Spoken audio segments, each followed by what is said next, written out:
അസ്സലാമലൈക്കും. എല്ലാവർക്കും സുഖമല്ലേ? നല്ല മഴക്കാരം മൂടി നിൽക്കുന്നുണ്ട്. ഒരു ഇരുട്ടുമാരിയുണ്ട് കണ്ട. എപ്പോഴാണ് പൊട്ടിച്ചാടെന്നറിയില്ല. ഏതായാലും മഴ പെയ്യണം നല്ല തന്നെയാണ്. പക്ഷേ അപകടങ്ങളൊന്നും ആർക്കും ഇല്ലാതിരുന്നാൽ മതിയായിരുന്നു. അതുള്ളൊരു പ്രാർത്ഥന. വേറെ ഒന്നും നമുക്ക് പ്രശ്നമില്ല. മഴ നല്ല തന്നെയാണ്. ഇന്ന് ഞാൻ പറയുന്നത് വൈറലായ ഒളിച്ചോട്ടം. അപ്പോൾ സ്കൂൾ യൂണിഫോമിൽ ഒളിച്ചോടിയെന്നാണ്. കുട്ടീനെ കണ്ടിട്ടുണ്ടെങ്കിൽ ഒരു 10-14 വയസ്സായത്രേ ഉള്ളൂ. പക്ഷേ +2 പഠിത്തം കഴിഞ്ഞു എന്നാണ് പറയുന്നത്. പരീക്ഷ എഴുതി വയസ്സ് 18 ആയി എന്ന് പറയുന്നുണ്ട് കുട്ടി. ആ ചെക്കനാണെങ്കിലോ പ്രായം കുറവാണ്, പക്ഷെ നല്ല ഹൈറ്റുള്ള ഒരു ചെക്കൻ.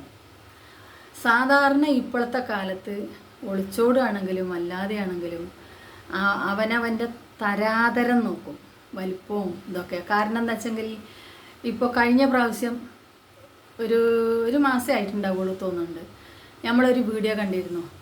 കല്യാണം കഴിച്ച് കൊണ്ടുപോയിട്ട് ആ പെൺകുട്ടീനെ അവരെ വീട്ടിൽ കൊണ്ടുപോയിട്ട് ഒരാഴ്ച കഴിഞ്ഞപ്പോൾ അവൻ ഗൾഫിൽ പോയി. ഗൾഫിൽ നിന്ന് വിളിച്ച് പറയാം കറുത്തിട്ടാണ്, കാണാൻ രസമല്ല, ഇംഗ്ലീഷ് സംസാരിക്കൂല, അങ്ങനെയാണ് ഇങ്ങനെയാണ് എന്നൊക്കെ പറഞ്ഞ് ഓരോ കുറ്റം പറഞ്ഞ് ഒഴിവാക്കിയത് നമ്മൾ കണ്ടു. ഇവർ 3 വർഷം പ്രണയിച്ചു എന്നാണ് പറയണത്. അൽഹംദുലില്ലാ. ഇനി ഏത് ആൾക്കാരാണെങ്കിലും പ്രണയിച്ചെങ്കിൽ ആ പ്രണയം അവസാനം വരെ അവർക്ക് കാത്ത് സൂക്ഷിക്കാൻ പറ്റുകയാണെങ്കിൽ നല്ലത് തന്നെ.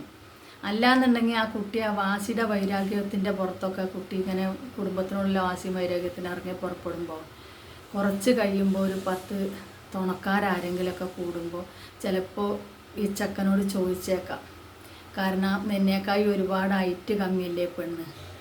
ഇതൊക്കെ ഇപ്പോൾ പ്രശ്നമില്ല എന്ന് തോന്നില്ല. ഇപ്പോൾ അവരുടെ പ്രണയത്തിൻ്റെ ശക്തിയിൽ കണ്ണ് മൂടിപ്പോയിട്ട് അതൊന്നും നോക്കിയിട്ടുണ്ടാവില്ല. പക്ഷേ കുറച്ച് കഴിയുമ്പോൾ ഒരു പക്ഷേ ഇതെല്ലാം ഒരു പ്രശ്നമായിട്ട് വരും. പലവരും ഇത് നമ്മളോട് വന്ന് പറയുമ്പോൾ പല പ്രശ്നങ്ങളായിട്ട് വരും. അപ്പം അതുകൊണ്ട് ഈ പറയുന്ന പോലെ തന്നെ പ്രശ്നം. ആരോ വിളിക്കുന്നു. ഒരു മിനിറ്റ് ഇട്ടോ, എന്താന്ന് ഇനിയിപ്പോൾ എടുത്തുകൊണ്ട് പോകേണ്ട വരിക. എന്താ സുന്ദര, എന്താണ് സംഭവം? എന്താണ്?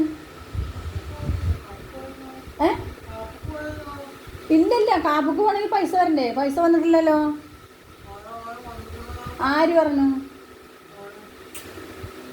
വന്നിട്ടൊന്നുമില്ല. കാക്കു കുളിക്കുകയാണ്. കുളി കഴിഞ്ഞിട്ട് പിന്നെ നോക്കാം കേട്ടോ. ഈ പോയിട്ട് വന്നിക്കണോ അല്ലാന്ന് എനിക്കറിയില്ല. ഒരു ദിവസത്തെ വന്നിക്കണോ പറഞ്ഞു. പിന്നെ എല്ലാവർക്കും വന്നിക്കണമെങ്കിൽ എനിക്ക് വന്നിട്ടുണ്ടാവും. നമ്മളടുത്തുള്ള കേട്ടോ. ഞാൻ ഇപ്പോൾ എടുത്തും കൊണ്ട് നടക്കേണ്ടി വന്നു. എന്താണെന്ന് വെച്ചെങ്കിലേ ബാങ്കിലേക്ക് പോവുകയാണ്. അപ്പോൾ പൈസ അവിടെ എത്തിക്കണോ അല്ലേ എന്ന് കാക്കുവിനോട് ഫോണിൽ മെസ്സേജ് ചോദിച്ചാൽ അറിയാമെന്ന് പറഞ്ഞു. ഞാൻ അപ്പോൾ അതിൻ്റെ ഇടയിൽ ഇപ്പോൾ അവൻ്റെയൊക്കെ ഒന്ന് ഫോൺ വാങ്ങി മെസ്സേജ് വെക്കാൻ. കാക്കു കുളിക്കുകയാണ്. പിന്നെ ഇപ്പം എന്താ ചെയ്യുക? അവൻ പോയി നോക്കട്ടെ ബാങ്കിൽ, അല്ലെങ്കിൽ മേലെ ആരോടെങ്കിലും പോയി ചോദിച്ചു നോക്കട്ടെ. അപ്പോൾ ഞാൻ പറഞ്ഞു വന്നത്, ഈ പെൺകുട്ടിയാണെങ്കിൽ പൊക്കം തീരെ കുറവ്, ഈ ആൺകുട്ടിയാണെങ്കിൽ നല്ല പൊക്കമുണ്ട്. അപ്പോൾ അത് കുറച്ച് കഴിയുമ്പോൾ ഭാവിയിലേക്ക് വരുമ്പോൾ ചിലപ്പോൾ ഒരുപാട് പൊക്കം കുറഞ്ഞു. ഇനി ആ കുട്ടി കുറച്ച് തടിക്കും കൂടെ ചെയ്താൽ ഇപ്പോൾ ഇത്രയുള്ള പൊക്കം കൂടി ഇല്ലാതെ തോന്നിക്കും, പറ്റൊരു കൂടിയായിട്ട് തോന്നിക്കും. അപ്പോൾ ഈ കുട്ടികളൊന്നും ഇത് ചിന്തിക്കാതെ, കുടുംബത്തിനെ പറ്റി ആലോചിക്കാതെ, മക്കളെ നിങ്ങളെ ഒരു താൽക്കാലിക സന്തോഷത്തിനും സുഖത്തിനും വേണ്ടി നിങ്ങൾ ഇങ്ങനെയൊക്കെ ചെയ്യുമ്പോൾ നിങ്ങളെ കുടുംബത്തിനെ പറ്റി നിങ്ങൾ ചിന്തിക്കുന്നില്ലേ? നിങ്ങളെയൊക്കെ +2 വരെ പഠിപ്പിച്ച 3 വർഷമായി പ്രണയിക്കാൻ തുടങ്ങിയിട്ട് കുടുംബത്തിനെതിരാണ്. ഇനി അവിടെ നിന്നാൽ ഞാൻ ലോക്കായി പോകും, അതുകൊണ്ടാണ് ഞാൻ ഇങ്ങനെ വന്നതെന്ന് പബ്ലിക്കായിട്ട് വന്നു. ഇത്രയും കാലങ്ങളെ നോക്കി വളർത്തിയ തന്തിയും തള്ളിയും കുടുംബവും ഇല്ലേ? അവരോട് പറഞ്ഞ നിങ്ങളെ ഇതിൽ നിങ്ങൾ ഉറച്ചു നിന്നിട്ട് എനിക്ക് അതല്ലെങ്കിൽ കല്യാണം വേണ്ട, എനിക്ക് ഈ ചക്കനെ മതി പറഞ്ഞാൽ അവരെ ഒരു സപ്പോർട്ടോട് കൂടി നിങ്ങൾക്കത് ചെയ്തുകൂടെ?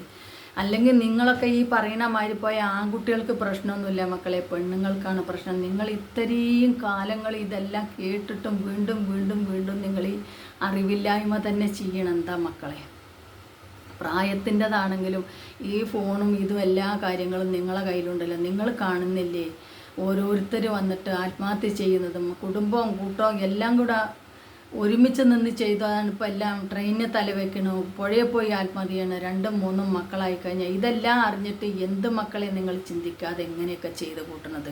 ഇതൊന്നും ലോകത്ത് നടക്കുന്നൊന്നും നിങ്ങൾ അറിയുന്നില്ലേ? ഇതെല്ലാം നിങ്ങളെ സ്നേഹവും പ്രേമവും വന്ന് നിങ്ങളെ കണ്ണു മൂടിയിരിക്കുകയാണ്. എന്താണ് കാലഘട്ടം നിങ്ങളിങ്ങനെ? ഇത് കഴിഞ്ഞ ഒരു 6 മാസം 1 വർഷമോ കഴിയുമ്പോഴത്തേക്കും സന്തോഷത്തോടെ നിങ്ങൾക്ക് ജീവിക്കുകയാണ്. ഈ പ്രശ്നമൊന്നുമില്ല, സന്തോഷിച്ച് ജീവിച്ചോളി. പക്ഷെ വല്ല പ്രശ്നം വന്നു കഴിഞ്ഞാൽ കൂട്ടവും കുടുംബത്തിനെയൊക്കെ നാണക്കടാക്കിക്കൊണ്ട് നിങ്ങൾ ഇറങ്ങിപ്പോയിട്ട് നിങ്ങൾ കണ്ണീരിലാകല്ലേ മക്കളെ? നിങ്ങൾക്ക് വേണ്ടി നല്ലതല്ലേ കൂട്ടവും കുടുംബവും എല്ലാവരും പറയുള്ളൂ. നിങ്ങൾ നശിക്കാൻ വേണ്ടി ആരെങ്കിലും നിങ്ങളെ ഉപദേശിക്കുമോ? എന്തിനാണ് മക്കളെ ഇങ്ങനെ ചെയ്യുക? കുറച്ച് കാലം കൂടി നിങ്ങൾക്ക് കാത്തിരുന്നു കൊണ്ട് നിങ്ങൾക്ക് ആ മാതാപിതാക്കളുടെ സമ്മതത്തോടെ നിങ്ങൾക്ക് അത് ചെയ്തുകൂടായിരുന്നില്ലേ? ഏത് അച്ഛനും അമ്മയും ബാപ്പയും പറയുക തന്നെ. കാരണം വേറെ ഒരു വിവാഹം ഞാൻ കഴിക്കുകയാണെങ്കിൽ അവനെ മാത്രമേ കഴിക്കുള്ളൂ എന്ന് ഉറപ്പിച്ച് പറയുകയാണെങ്കിൽ അങ്ങനെ തന്നെ ചെയ്യുക. പിന്നെ പെൺകുട്ടി പറയണത് വേറെ എവിടെക്കോ പഠിക്കാൻ കൊണ്ടുപോയി വിടാന്ന്. എവിടെ പഠിക്കാൻ കൊണ്ടുപോയി വിട്ടാലും നിങ്ങളെ സ്നേഹത്തിൽ നിങ്ങൾക്ക് ഉറപ്പുണ്ടെങ്കിൽ നിങ്ങൾക്ക് അതിൽ തന്നെ ഉറച്ചു നിൽക്കാൻ 2 പേരും കൂടി നിന്ന് അങ്ങോട്ട് പറഞ്ഞാൽ പോരെ?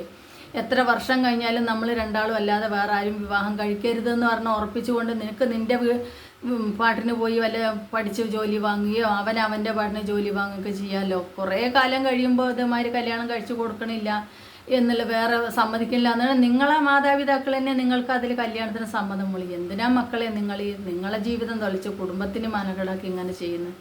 എത്ര പറഞ്ഞാലും കേട്ടാലും ഈ പറയണ എന്നെ തല്ലണ്ട വാപ്പ, ഞാൻ നന്നാവൂല എന്ന് പറഞ്ഞ മാതിരി. പിന്നെ ഇപ്പം എന്താ പറയുക?